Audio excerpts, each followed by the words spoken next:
Now I will teach you how to transfer programs using USB. Get your USB stick first. Then to the right of our machine, there's a USB port. Plug it in.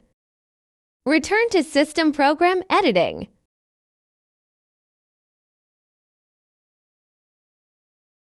The password is 520.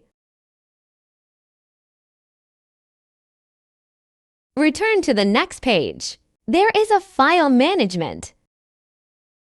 File Transfer. File Input. Just enter the USB file into the machine.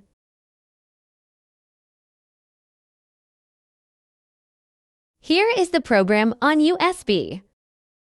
Here is the program on the USB. This is the process on the machine. All programs. Then just put your name. Select the name of the program you want to pass in. Click the cursor.